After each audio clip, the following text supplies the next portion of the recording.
اللہ کے رسول نے کیا کہا ہے, ہمیں کیا سبق دیا ہے. سود حرام ہوتا نا اگر, تو اس پہ پتہ کیا بحث ہوتی. میرے جیسے جو بہت قابل اور پڑھے لکھے عظیم ترین اپنے آپ کو ہستیاں سمجھتی ہیں نا, یہ اتنے سے بونے جو ہیں, وہ کہتے ہیں جی حرام تو آپ کو پتہ ہے کہ یہ کنورٹیبل ہے, کیونکہ سور حرام ہے تو اللہ نے کہا مشکل ہو تو کھا لو, تو اب یہ مشکل ہے حرام کو اب حلال میں کنورٹ کر. اللہ نے اس کو کیا کہا, ہائے ہائے ہائے ہائے, جب شراب کی بات آئی تو اللہ نے حرام نہیں اس کو کہا. یہ بڑی ٹیکنالوجی اور ٹرک ہے, کائنات کا خالق ہے. اللہ نے کہا یہ فعل شیطان ہے. اب اس فعل شیطان میں ریورس نہیں ہو سکتا کسی صورت میں, فعل شیطان ہے, دیٹس اٹ. اللہ نے کہا کہ اللہ اور اللہ کے رسول سے کھلی جنگ نہیں ہے, مخالفت نہیں ہے, کھلی جنگ, یعنی کہ بے حیا حد تک, بے شرمی کے حد تک, یہ کھلی جنگ ہے سود کا کام. اور سود ہمیں دیا کس نے, یہ علماء کرام سے راستے میں پوچھوں گا. میرے ساتھ انتہائی محترم حبیب عرفانی بھائی ہیں, السلام علیکم سر. ہمارے ساتھ ہشام الہی ظہیر بھائی ہیں, ہمارے ساتھ کراچی میں علامہ اکبر درس انشاءاللہ تعالی ہوں گے, اور ہم کوشش کریں گے کہ ایک اور مہمان ہیں ہمارے ساتھ, اور یا بھائی وہ بھی اگر ہمیں جوائن کر لیں. کہ ربا جو ہے وہ لوگ کہتے ہیں کہ یہ میں یہاں پہ یہ آرگومنٹ کیوں نہیں لے سکتا کہ میں 100 روپے ایک مہینے کے لیے کہیں اور کاروبار میں لگاتا تو 10 روپے منافع ہوتا ہے, اس لیے آپ مجھے 10 روپے منافع دیں. یہی بات کہ یہ اس میں سود ہے نہیں ہے. اگر کاروبار میں لگانا ہے تو اس کو منع کر دو. ٹھیک. پھر دوسری شے اس میں یہ آئے گی کہ جو آئٹمز ہیں, جی, سونا ہے, گندم ہے, جی, یا اور اس طرح کی چیزیں, کہ ان میں اضافہ لینا وہ سود ہے, وہ قرض ہو یا جو بھی ہو. کہ اس میں یہ تو میں کاروبار کیسے کروں پھر؟ دیکھیے میں گزارش کرتا ہوں کہ کیا کاروبار صرف اسی طرح سے ہے؟ اور کیسے ہوتا ہے؟ میں نے گندم پہ اس کو بڑھا کے دینی ہے نا چیز, نہیں, کسی کو دینی ہے تو تجارت کرنی ہے کہ گندم تو تجارت اور سود میں فرق کیسے کریں گے؟ حافظ جی یہ سمجھا دیجیے, تجارت اور سود میں فرق کیسے کریں گے؟ بسم اللہ الرحمن الرحیم. بنیادی طور پہ عرفانی بھائی جو بات کر رہے ہیں نا, وہ یہ ہے کہ وقت کی بنیاد کے اوپر کسی بھی چیز کی اصل زر سے زیادہ آسان لفظ کرنا ہے, مطلب کہ کسی بھی قرض کے اوپر پیسے زیادہ مانگنا وقت کی وجہ سے. 1 مہینے بعد دو گے 10 روپے زیادہ لوں گا, 2 مہینے بعد دو گے انفلیشن ہوگی, یہ ہو گیا, کرنسی ڈاؤن ہوگی, تو 20 روپے لوں گا, اس کو 20 روپے لوں گا. رسول اللہ صلی اللہ علیہ وسلم نے کہا احل اللہ البیع وحرم الربا, میں نے تجارت کو حلال کر دیا اور سود کو حرام کر دیا. جو آپ سوال پوچھ رہے ہیں نا وہ یہ ہے. تجارت یہ ہے کہ میں نے آپ کے ساتھ انویسٹمنٹ کیا کہ آپ کاروبار کیا کرتے ہیں. آپ کہتے ہیں میں کپڑے کا کاروبار کرتا ہوں, میں کہتا ہوں 1 لاکھ 100 روپے کا میرا بھی کپڑا لے لو, لاکھ روپے کا میرا بھی کپڑا لے لو. اب میں آپ کے کاروبار کے اندر لاکھ روپے کے کپڑے کے عوض ہم ریشو طے کرتے ہیں, 50 دوں گا 60 دوں گا, یہ ریشو طے کرنا جائز ہے. جتنا پروفٹ ہو گیا میرا ٹھیک ہے, لاس ہو گیا میرا, اس کو کہتے ہیں تجارت. سود یہ ہے پروفٹ ہو یا لاس ہو, میں نے آپ کو جنس روپیہ دیا, جنس سونا دیا. مطلب ہے جنس ہوتا ہے کرنسی, ایک جنس ہے, سونا ایک جنس ہے, چاندی, ہاں جنس, کوئی بھی جنس, جیسے گندم ہے, کھجور ہے, کوئی بھی آئٹم. میں نے جو آئٹم آپ کو دی ہے نا, میں اصولاً شرعاً اتنی ہی واپس لینے کا مجاز ہوں. یعنی اگر 1 تولے سونا دیا, کسی بندے کو یہ ڈرا نا کہ کرنسی کی قیمت کم ہو جاتی ہے, وہ کرنسی میں نہ دے ادھار, وہ سونے میں ادھار دے دے, اور سونا ہی 1 تولہ سونا دیا 1 تولہ واپس لوں گا, یہ جائز ہے. 1 تولے سونا دیا ہے 2 تولے واپس لوں گا, یہ حرام ہے, کیونکہ یہ اس نے تجارت کے عوض نہیں لیا, اس نے صرف وقت دینے کے عوض لیا. یعنی کسی انویسٹمنٹ کو وقت دینا. اور ایک بات بلال بھائی میں یہ کہنا چاہتا ہوں, یہ آپ نے کہا نا, ہاں یہ بات آپ کی درست ہے کہ بینکنگ سسٹم کروسیڈز کے بعد بنا اسٹیبلش, لیکن سود تو رسول اللہ صلی اللہ علیہ وسلم کے دور سے بھی تھا. بلکہ رسول اللہ صلی اللہ علیہ وسلم نے کیا کہا تھا, ماشاءاللہ پہلی بات رسول اللہ نے کی تھی, ٹھیک ہے چچا عباس سود پہ پیسے دیا کرتے تھے نا, تو رسول اللہ نے کہا تھا آج سب سے پہلا جو سود, آخری خطبہ, میں ختم کروں گا اپنے چچا عباس کا. تو پھر کیا کیا انہوں نے؟ چچا عباس کا سود ختم, انہوں نے پرنسپل بھی معاف کر دیا, پھر اللہ نے ان کو 650 سال کی حکومت بھی دے دی. وہ یہ تو باتیں اضافی ہیں. لیکن میں ایک بات ضرور کرنا چاہتا ہوں کہ سود کی جو قباحت ہے اور سنگینی ہے, اس کے بارے میں انہوں نے ایک آیت پڑھی, یا تخبط الشیطان من المس. یہ تو چلو قیامت کے بارے میں ہے کہ قیامت کے دن ایسے اٹھیں گے کہ ہوش و حواس نہیں رہے گا. لیکن رسول اللہ صلی اللہ علیہ وسلم نے کیا فرمایا کہ 70 عیب ہیں سود کے اندر, 70 عیب, اور ان میں سے سب سے چھوٹا یہ ہے کہ کوئی اپنی سگی ماں سے برائی کرے. سود کا 1 روپیہ کھانا سگی ماں سے برائی کرنے سے بھی زیادہ گناہ ہے. وجہ کیونکہ یہ استحصال کا نظام ہے. ایک بندہ مجبور ہے. اسلام میں قرض کا پتہ کیا مطلب ہے؟ اسلام میں یہ آپ کو پیسوں کی ضرورت ہے نا, میں آپ کو فی سبیل اللہ قرض دوں اور آپ اتنا ہی مجھے واپس کر دیں جب آپ کا دل کرے. اور اس کا فائدہ کیا پتہ کیا حدیث ہے, جتنے آپ نے قرض دیا ہے نا, آپ کو ہر روز اتنے ہی پیسوں کے انفاق کا ثواب مل رہا ہے. ہم ہر روز لاکھ روپیہ تو نہیں خرچ کر سکتے, لیکن اپنے مسلمان بھائی کو لاکھ روپیہ اور یہ بھائی کو لے لوں پیچھے. اور یہ بھائی بہت شکریہ, السلام علیکم. جی ورحمۃ اللہ. ہاں حضور اقدس پہلے تو اوریہ بھائی صرف یہ سمجھا دیجیے کہ کاروبار میں اور سود میں فرق کیا ہے، کیونکہ ہم سود کے نظام کو ہی کاروباری نظام بنانے میں بہت ٹھیک اور اچھے اور اسپیشلسٹ بن چکے ہیں. دیکھیے بنیادی طور پر معاملہ سارا یہ ہے کہ 1694 میں جب بینک آف انگلینڈ نے اپنا چارٹر لیا تو بینک آف انگلینڈ نے چارٹر لینے میں دو چیزیں اس کے اندر آئیں. ایک تو انہوں نے کہا کہ ہمیں ایک کاغذ کا نوٹ جو ہے پرومزری نوٹ دینے کی اجازت دی جائے تاکہ ہم ایک ایسے سکے کو دنیا میں رائج کریں جس کی انٹرنسک ویلیو نہ ہو، وہ جو کاغذ ہو اس کے حساب سے ہم اس کو چلاتے رہیں. رسول اکرم صلی اللہ علیہ وسلم کی جو مشہور حدیث ہے جس کے اوپر ہماری ساری فقہ بنیاد کرتی ہے، اور وہ ہے کہ نقدین صرف دو ہیں، سونا اور چاندی. یعنی ایک ایسا سکہ جس کو آپ علیحدہ کر کے بازار میں جا کے بیچنے جائیں تو وہ بک جائے، انٹرنسک ویلیو والا. اب معاملہ سارا یہ ہوا کہ اصل تو بنیاد وہاں سے خراب کی، اور تو اس کے ساتھ ساتھ انہوں نے کہا کہ ہم کاروبار کے لیے قرض دیتے ہیں اور کوئی بھی انویسٹمنٹ جو ہے اس کے بعد ہم زیادہ لیں گے، اور یہ ہو گیا سارا معاملہ. اچھا مجھے بینک اور اس کے کلائنٹس بھی جو ہیں وہ بھی میرے جیسے جو بعد میں مسلمان ہونے والے لوگ ہیں جو بدری نہیں ہیں، میں مثال دے سکتا ہوں نا، یہ وہ بن گئے ہیں اور وہ کہتے ہیں کہ جناب اب ہمارا جو کاروبار ہے وہ اسلامی ہے، حالانکہ وہی کام ہے، وہی شپس ہیں، وہی پیسے ہیں، وہی نوٹ ہے، وہی اس پہ قائد اعظم ہے، وہی لین دین کا نظام ہے. کیا لفظ بدلنے سے شریعت کے قوانین بدل جائیں گے؟ دیکھیں بلال بھائی، شریعت کے قوانین اپنی جگہ پر اٹل ہیں، اس کو کوئی بدل نہیں سکتا.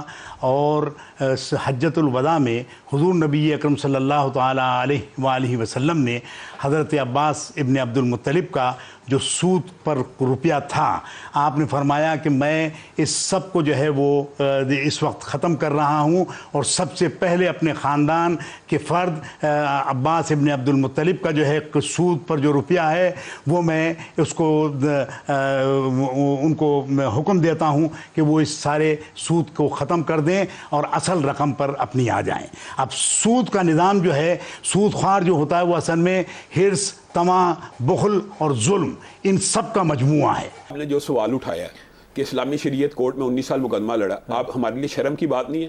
ہمارے ملک کیا ان میں قرآن و سنت سپریم لا ہے، یہ مقدمے چلنے چاہیے کہ سود کی حلت اور حرمت ججوں نے بتانی ہے یا ہماری پارلیمنٹ نے بتانی ہے؟ بالکل بتانی ہے. میں یہی کہتا ہوں، ہمارا اعتراض یہ ہے، میں کہتا ہوں نہیں، میں آپ کو بتاتا ہوں ہمارا اعتراض یہ ہے کہ یہ جو اٹل قوانین ہے نا، ان کے اوپر اجتہادات نہیں ہوتے. یہ پارلیمنٹ کے سارے ممبر بھی اگر شراب کو حلال کرنا چاہے، شراب حلال نہیں ہو سکتی، نہ سود حلال ہو سکتا ہے. یہ 19 سال شریعت کورٹ میں تو خراج تحسین پیش کرتا ہوں جماعت اسلامی کو بھی، باقی مذہبی جماعتوں نے بھی وہاں پہ وکیل بھیجے ہیں، لیکن شریعت کورٹ کے جج کو بھی سوچنا چاہیے کہ اس نے سود کو حرام کہنے کے لیے 19 سال لگائے ہیں، سود کو حرام کہنے کے لیے 19 سال گئے ہیں، جس کا فیصلہ 1400 سال پہلے ہو چکا ہے. سود کو حرام کہنے کے لیے اگر ہم اس طرح کے ادارے، حالانکہ 24 گھنٹے عدالتیں کھلتی ہیں، 19 سال جمع 19 سال نا ڈبل ہو گیا ٹائم، کیونکہ 24 گھنٹے عدالت تو کام کرتی ہے. اب دوسری بات یہ بتائیں کہ جیسے یہ کہہ رہے ہیں عرفانی بھائی، کیا اسلامی بینک کے ساتھ اسلامی لگا دینے سے بینک اسلامی ہو جائے گا؟ شراب کے ساتھ اسلامی لگا دینے سے اسلامی شراب ہو جائے گی؟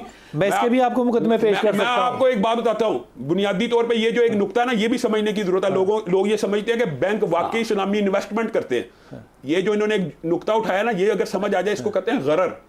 کیا غرر کا مطلب ہوتا ہے دھوکہ دینا. اچھا، وہ یہ ہے کہ ایک بندہ آپ کے ساتھ، میں نے 1 لاکھ روپے انویسٹ کیا، آپ مثال دے رہا ہوں، بینک ہے، آپ اس 1 لاکھ کو پراپرٹی خریدتے ہیں، اس کا پروفٹ آتا ہے مجھے دیتے ہیں، اس کو کہتے ہیں شرکت الاستثمار، انویسٹمنٹ بینکنگ. یہ جائز ہے اسلام میں.